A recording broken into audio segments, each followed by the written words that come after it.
The X-Zone radio and TV show is largely an opinion talk show. All opinions, comments, or statements of fact expressed by Rob McConnell's guests are strictly their own and are not to be construed as those of the X-Zone radio and TV show or in any manner endorsed by Rob McConnell, Relmar McConnell Media Company, Talkstar Radio Network, its affiliated stations, or employees.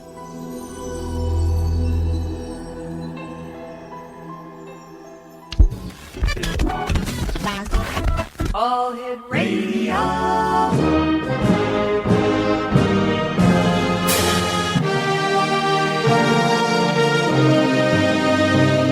Welcome to the X-Zone, a place where fact is fiction and fiction is reality. Now, here's your host, Rob McConnell.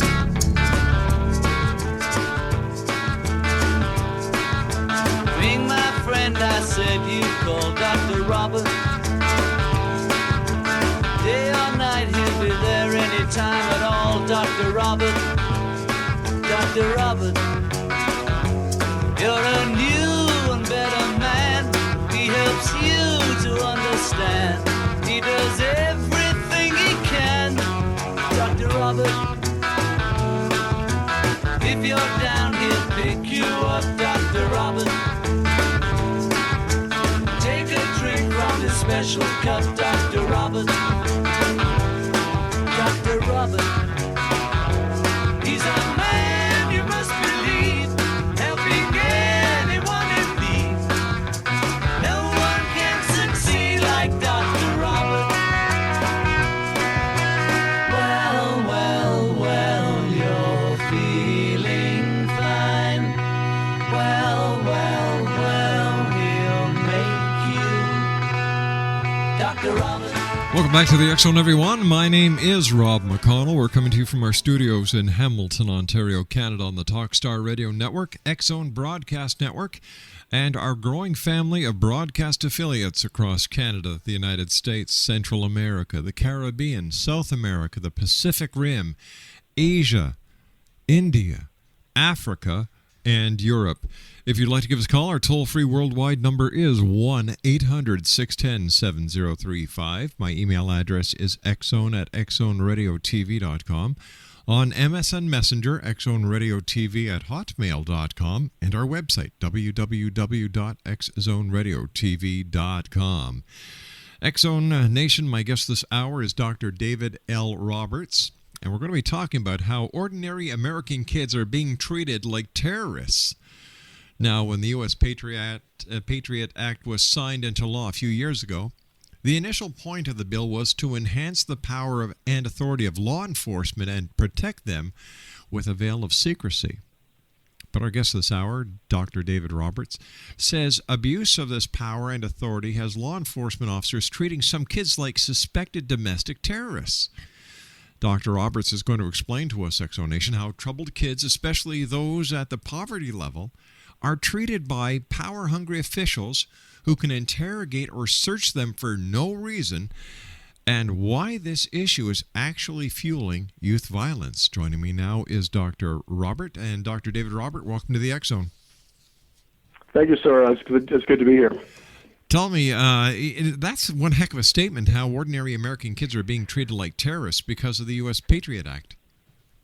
Well, it's a very true statement to make, though, and it sounds like you covered a lot of my talking points. The easiest thing to do is for people to go online and simply, in any search engine, type in the words U.S. Patriot Act and domestic terrorism. It's all over the internet, and everything that I'm stating is absolutely provable. I've had it confirmed by a number of law enforcement officials who have actually been amazed at what I know in terms of the abuses of power and authority, especially towards juveniles, when it comes to being treated as domestic terrorists. X-Zone Nation, Dr. Roberts is the author of At the Mercy of Externals, Righting Wrongs and Protecting Kids, and Psyche Soulology, an inspirational approach to appreciating and understanding troubled kids. Doctor, in these hard economic times and these very troubled times in not only the history of the United States but other nations, including Canada, why are the kids being targeted more today than any other time in history? I think primarily, believe it or not, it's because of job security.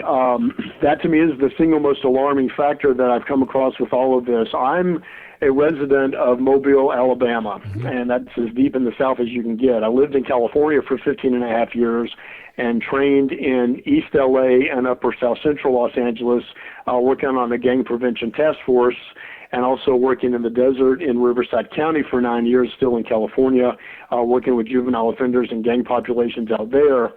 In the years since I've been working with high-risk kids since 1992 through to the present, I've noticed a lot of changes relative to law enforcement and the tactics that are used. It seems like more and more since 9/11, since the Patriot Act was implemented, that a lot of funding is provided to law enforcement agencies through the Department of Justice.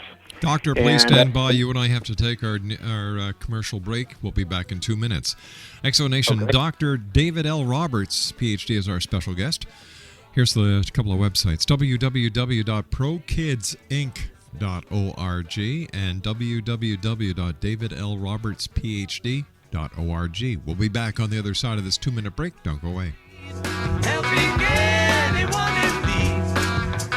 No one can succeed like Dr. Robert.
Exonation, our special guest this hour is Dr. L. Roberts. He has a PhD. He is a clinical psychologist and author. He is the author of At the Mercy of Externals, Righting Wrongs and Protecting Kids, and Psych-Soulology, an inspirational approach to appreciating and understanding troubled kids. And Doctor, before we went to the commercial break, you were giving us a bit of a background to my question about the youth gangs, and I was wondering if you could continue that, sir.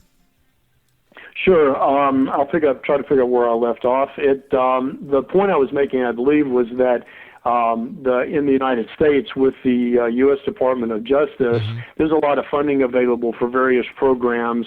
And over the years, in recent years, especially since 9/11, I've noticed that the departments of probation, especially juvenile probation, have increased drastically in number. And a lot of the funding goes to programs specifically established and run solely by law enforcement, which is kind of a little bit of a dangerous thing to me. The only way that you can get in with law enforcement is to think like they do. And unfortunately, for people that have a heart and really care about the kids that are being targeted, it's really kind of hard to go along with some of the tactics that they're using nowadays. But Doctor, if my memory serves me correct, the problem with youth gangs and teen gangs in the United States and Canada certainly didn't start with 9/11. It was a big problem prior to that. Oh, absolutely. I mean, it certainly didn't start, but I do believe there's an awful lot going on nowadays relative to youth violence.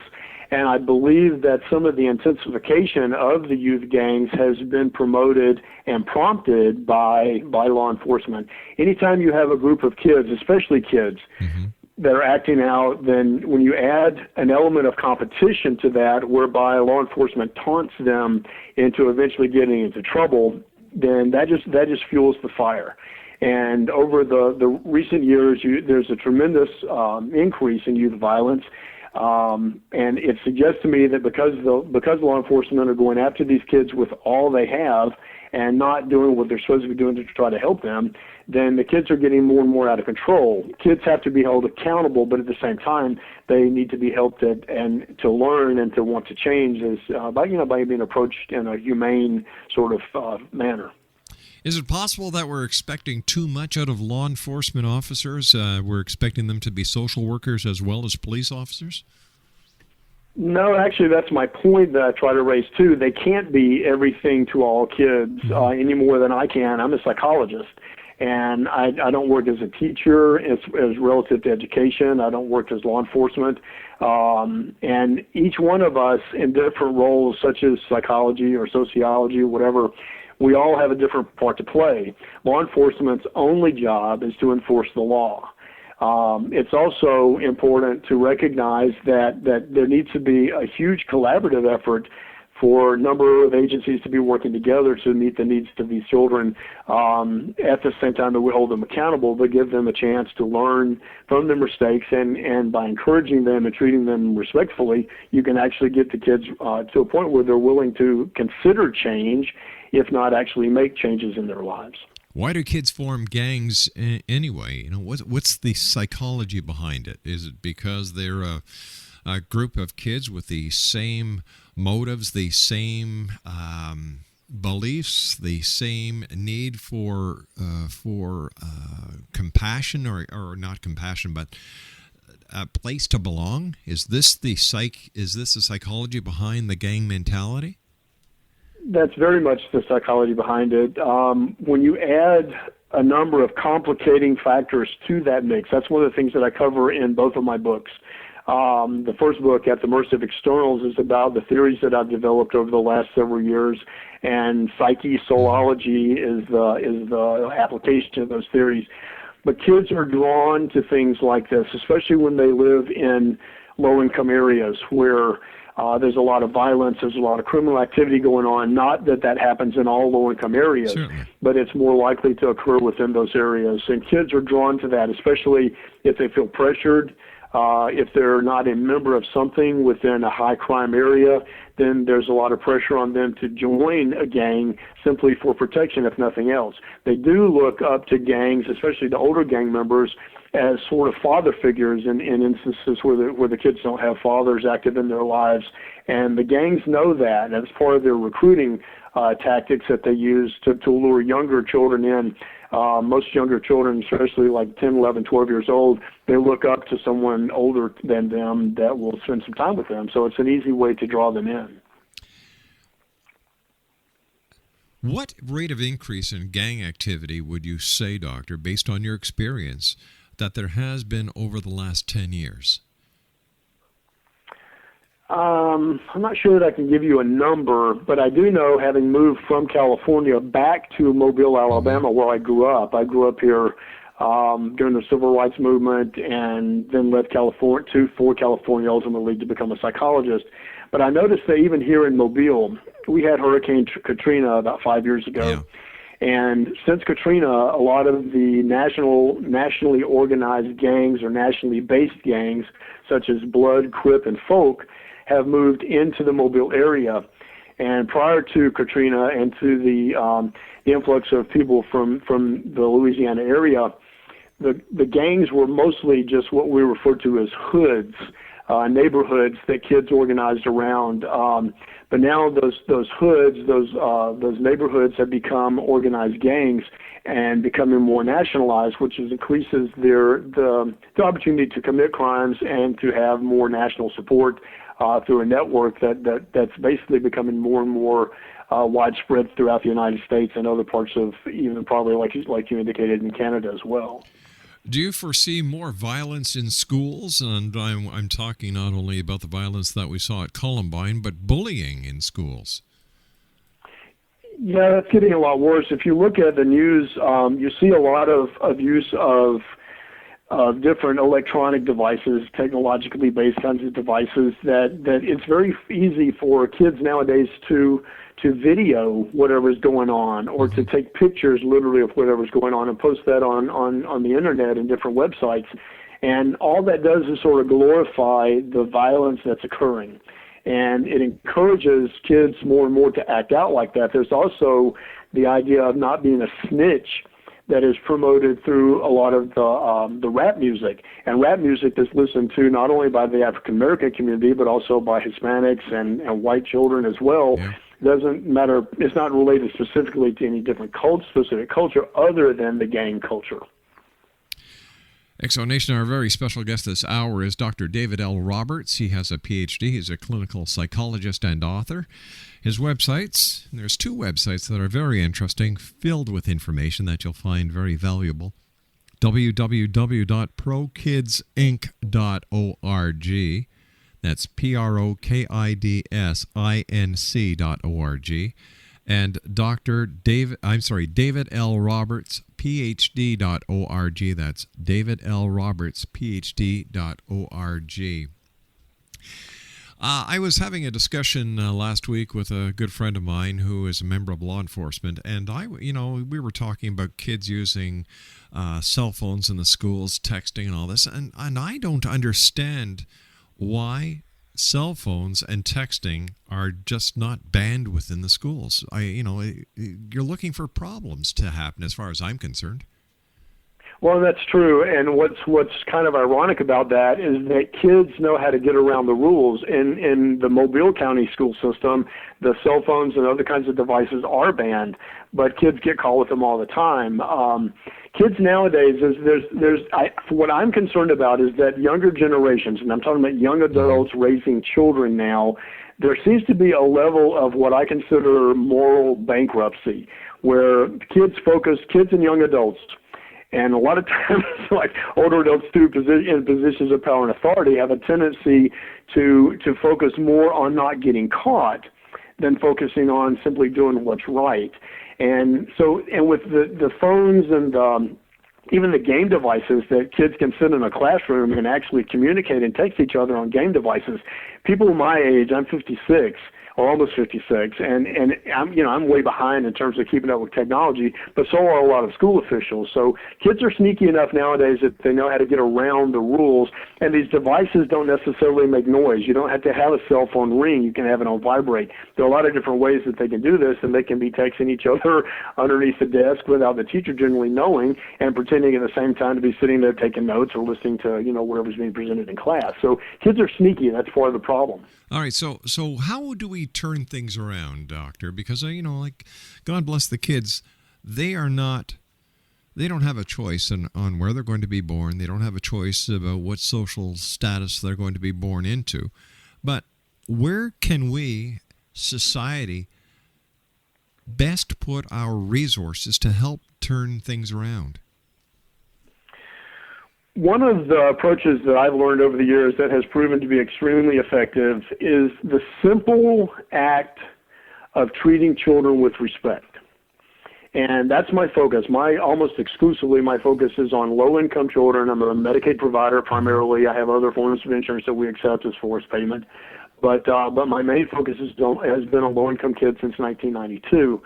And in terms of turning this around, it's a matter of treating these children in a manner that they feel that we care about them and that we're concerned about them and the choices that they're making. Because to do anything other than that only antagonizes them and entices them to commit further crimes. It's a matter of making sure that we don't say or do anything toward children that we wouldn't do toward another adult. If we could make that our rule, then it would be a lot better. It's also a matter of looking beyond what children are doing and seeing them for who they really are or who they really are meant to become. Nowadays, there are a lot of labels that are used, such as the bad child or a problem child or the bad kid. One of the worst labels I ever heard was a teacher that referred to a child in her classroom as an undesirable element. So when you have people using labels, those clearly reflect biases, whether we realize it or not. Doctor, stand by. We've got to take our news break at the bottom of the hour. Dr. David L. Roberts and I will return on the other side of the news as the X-Zone continues from our studios in Hamilton, Ontario, Canada. Don't go away.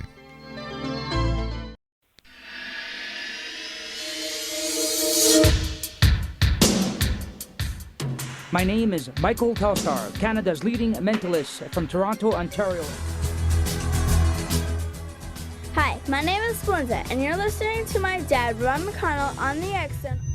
This is Psychic Dorothy from St. Catharines, and you're listening to Rob McConnell. Hello, my name is Holly Reeves, an astrologer from Astro For You, and you're listening to Canada's #1 paranormal radio show, The X Zone, with Rob McConnell. Welcome to the X Zone, a place where fact is fiction and fiction is reality. Now, here's your host, Rob McConnell.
Welcome back, everyone. Dr. David L. Roberts, PhD, is our special guest. He's a clinical psychologist and the author of At the Mercy of Externals, Righting Wrongs and Protecting Kids. You and I were talking about schools and, how some teachers are just totally disrespectful to the kids in their class. And you and I, you gave us an example. But you know what, Doctor? I think that, in my opinion, a bit of the blame has to go to the schools themselves because they let it get out of control. Well, get out of control in what sense? Well, for one thing, schools laxed the regulations on dress code. They relaxed the regulations where it was Mr. Smith and Mrs. whatever the teacher's name is. Instead, kids are calling their teachers Dan or Sheila or by their first name. There's no respect that has been formed in the schools. I think the schools need a rude awakening, and I admire the one school board that fired all their teachers because the teachers weren't getting the grades that the kids should have been getting. And I think if more schools took a hard-fisted approach towards the teachers, the kids would benefit.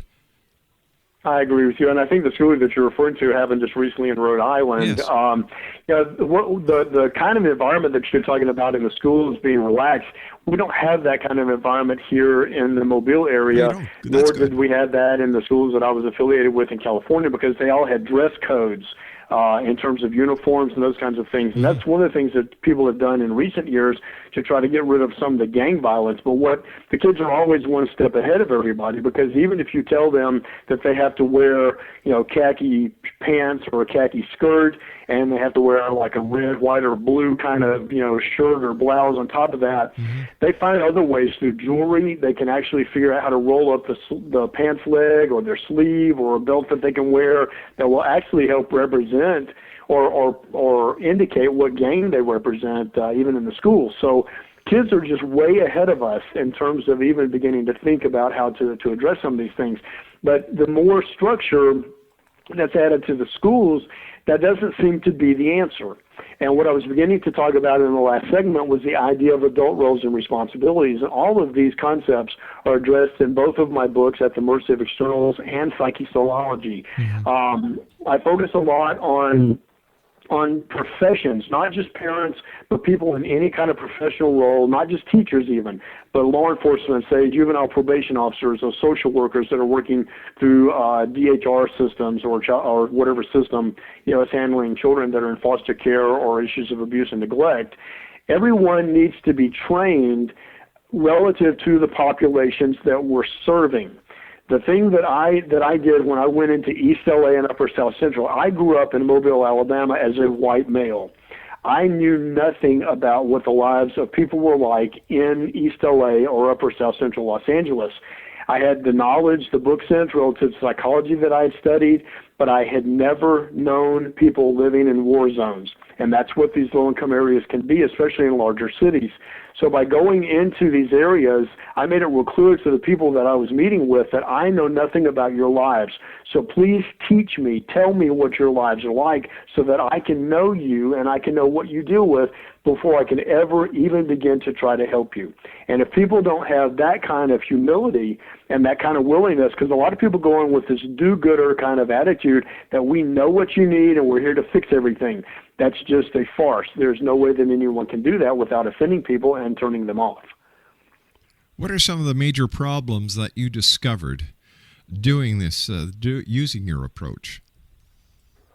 The problems are like complicating factors like I was speaking about earlier, and that has to do with any form of poverty. And like you said as you began the segment, that children do not choose their parents, nor do they choose the circumstances into which they're born. And when you have kids that are growing up in dangerous areas, they grow up afraid, they grow up feeling like they have such a limited worldview that even in Los Angeles, one of the most amazing things to me in Los Angeles is that kids living no more than 10 to 12 miles away from the Pacific Ocean had never seen the Pacific Ocean. Now, I'm talking about kids as old as middle school, had never been to the beach. That's how limited and closed in a lot of these communities are. When you live in poverty, it adds a lot of confusion. It adds a lot of things that are literally beyond the control of children, and in some cases they just kind of give up. They also internalize all of these factors based on fear and anger and a sense of isolation, which can result in loneliness, and they begin acting it out. It's part of the model that I have that addresses all these issues as well. And they start acting out in ways that try to help them feel better about themselves and also help them feel like they have some control over something in their lives, even if it means resorting to violence. But what about the responsibility of the parents of the children? You know, poverty is one thing, but you've got to want to improve yourself. You have to have the desire to succeed, or else you'll remain what we call here in Canada, welfare families, generation to generation to generation to generation. Somebody's got to break the cycle. Well, you're right, and in so many cases nowadays, the parents are not able to really take care of themselves, much less having children. And I'm not saying that all people that live in poverty represent these kinds of activities or are involved in these kinds of activities or lifestyles, because not all of them are. There's some very good families that are doing the best they can within low-income areas. But then you have other people that are acting out in so many ways. They're using drugs, drinking. There's violence, there's gang activity, there's domestic violence, there's abuse and neglect within the home. And a lot of adults, it seems like, that have children are just simply finding more and more ways to please themselves than they are focused on the issues of becoming and being parents once they have children. And because of that, there's just a tremendous lack of sense of responsibility. I think that's why kids nowadays are becoming more and more morally bankrupt. They sit in front of the game devices and the TVs and just play video games that are primarily violence. They promote all forms of violence, not only from war, but from gang activity to prostitution to drugs. It's crazy what the kids are watching. And it sort of numbs them, I think, in a lot of ways to the realities of what violence really is and what it leads to. So where does the solution lie? Does the solution lie with the law enforcement officials, with the social officials, or does it lie within the educational field, or does it lie within other ranks and ranks of government, or is it the entire scenario? It's everybody's problem, and is it my imagination, or do people pass the buck when it comes to this? Well, the answer is yes. It is everybody's problem. But there are solutions, and what I think the thing that is the most alarming to me is that people have mindsets that they're not, in so many cases, depending on their profession, they're not really open to trying to expand their beliefs, or much less expand their approaches and the way their perspectives in terms of the way they see these kids. And unfortunately, in a lot of publicly funded agencies, a lot of people are there just to get a paycheck and a pension. Yep. And when it comes down to something like that, then that's extremely alarming, because it means that they're there not because they're dedicated to their jobs and their service to these kids and families that they represent. They're just simply there for job security, or to, like I said, to receive a paycheck and their pension as they get older. I remember talking to a child who was homeless in Toronto. And I said, and I was having a good conversation, and it was so sad, because this child, I believe the young lady was 18 or 19, had been on the streets for 4 years, hadn't seen her parents in 3 years, honestly believed that nobody cared whether she lived or died. And and that's probably true. That's certainly how she felt, I'm sure, because there's nothing worse than being alone in this world.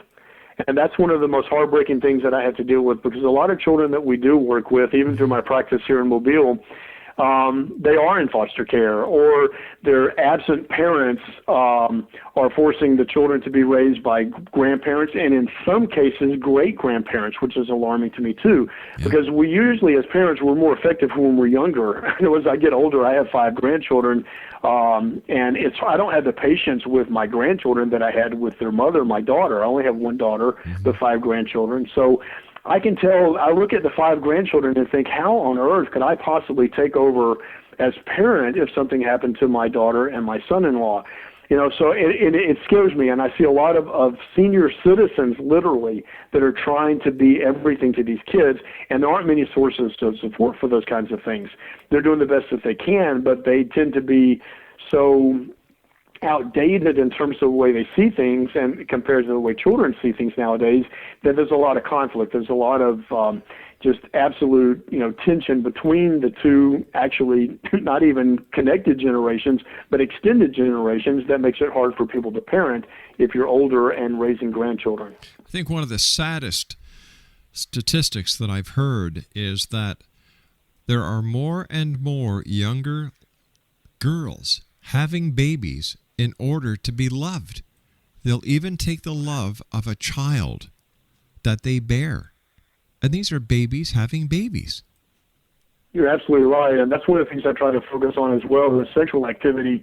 And the heartbreak is that when you're a child having children, you're pregnant with this idea that this is going to be like a little doll, exactly, or like a little puppy or a little kitten that's going to be fun to play with and take care of. Until you have that child, there's no way to even begin to anticipate, the responsibility that's going to come along with that, with becoming a parent. And so because of that, one of the things that I promote, I have a program that I teach through my books and have taught in schools and in different communities and clinics in California, now in Alabama, that we address these issues with teenagers to try to help them understand adult roles and responsibilities before they get pregnant. The whole idea of abstinence, I guess it's a good thing as long as people are willing to stick to that. Mm-hmm. But I think children need to be fully informed about what their options are if they do choose to become sexually active, so that if they're going to have sex, they don't necessarily create a child in that process. That's one of the big problems with adults. A lot of people acting out sexually usually bring what I call bad gene soup to that mix. And if you're having sex with someone else who's acting out sexually and not being careful to prevent pregnancy, I think that's one of the reasons we see more and more disorders in children, such as ADHD and autism and Asperger's, and anything that's genetically based is going to get passed right down to these kids, including more serious mental and emotional problems as well.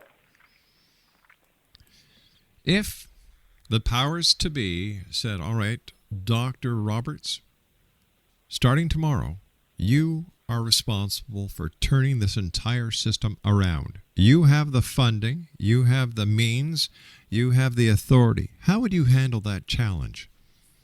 I also have the plan, believe it or not. I'm so glad you asked me that question, because my program, Pro Kids Inc., is phase 1 of what I'm hoping will become a more comprehensive youth program, and will probably end up being under a nonprofit name that I call Liberating Youth Inc. It's not set up yet. It's set up on paper, but it's not active.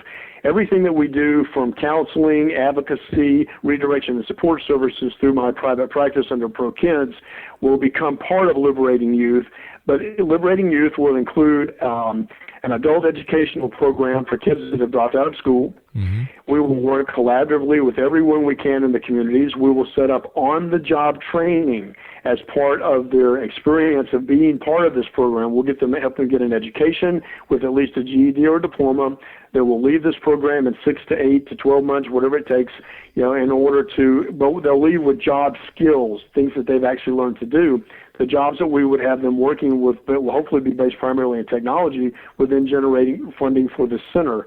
So all this is all written. I've proposed grants or sought after grants through proposals in order to try to get this up and running. It hasn't happened yet, but it's all in place. And there's no doubt in my mind, based on the experiences that I've had working with kids and even with the Job Corps model here in the United States, that this program would work, but it would have to be comprehensive and it would be long-term. There are no short-term quick fixes, and it takes every agency working together, doing our individual parts in order to work collectively, collaboratively, in order to benefit the kids that we seek to serve.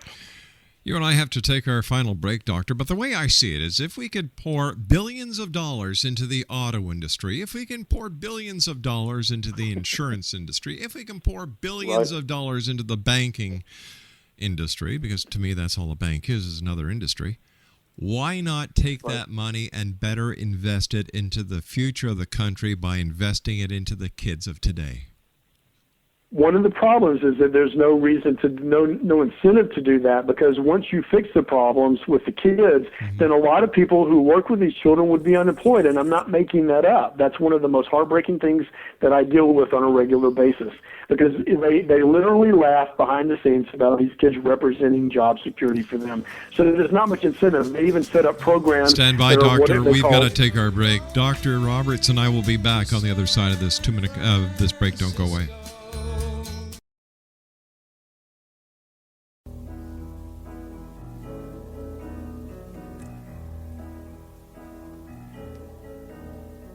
When you're alone and life is making you lonely, you can always go downtown. When you've got worries, all the noise and the hurry seems to help, I know.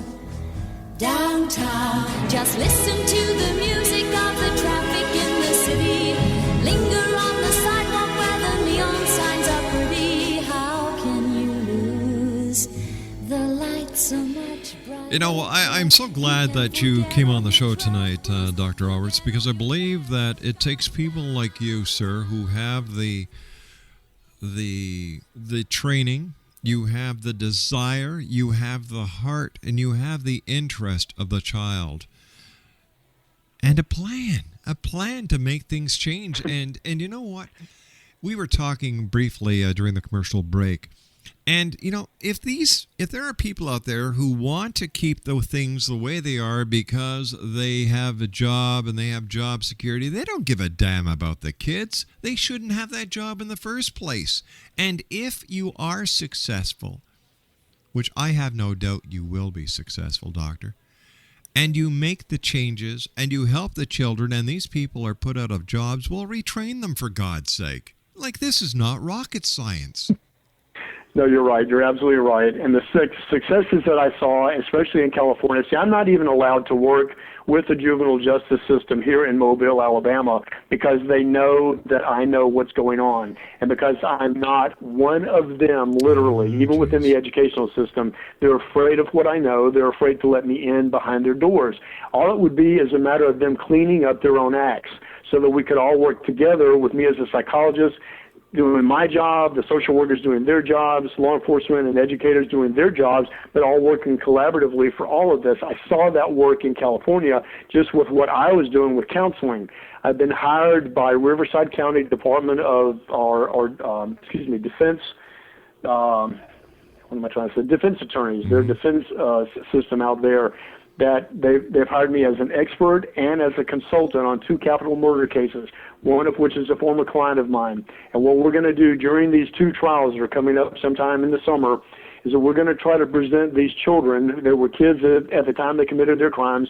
They're now 23. They've been housed for 5 years without going to trial, primarily because under the Patriot Act, as gang members, they're listed as domestic terrorists. These kids now look like adults rather than the 17, 18-year-old kids that they were when they committed their crimes. But we're going to use that my model as a way of trying to convince these juries that these children have to be held accountable for anything that they've done wrong. But at the same time, if we had been there for them as the adults, the caseworkers, the teachers, everyone that they needed, if we'd been there for them, they would not probably have made those decisions that they made. That ended, at the very least, they're going to do life in prison, but we're trying to keep them from being executed. That's what it comes down to if this doesn't happen. We also we have to take responsibility as a society that we have dropped the ball, and we need to, first of all, say, you know what, we screwed up. Number two, how are we going to fix our mistakes? And number three, how are we going to try our very best to make sure that in the future it's not going to happen again? Am I seeing things too simplistically, or is it really this simple? No, I think because so many times in society, classes of people, and there literally are classes in society, they're separated. And as long as people in the middle and upper classes are not bothered by these circumstances, they don't care about them. And that's where the mistake is. Until we learn to see each other as being interconnected, then none of this will ever change. I'm not a religious person, but I'm a very spiritual person. And so much of what I believe is based in my own sense of spirituality and the fact that we all are interconnected, and the need for an revolution relative to humanity and the souls of people. Doctor, I hate to do this, but we've run out of time for tonight. I'd love to have you back on the future so we can talk about this. I'd love to talk about your plan in detail. And once again, sir, thank you for the great work you're doing. Thank you very much for having me. It's my great pleasure. www.prokidsinc.org and www.davidlrobertsphd.org.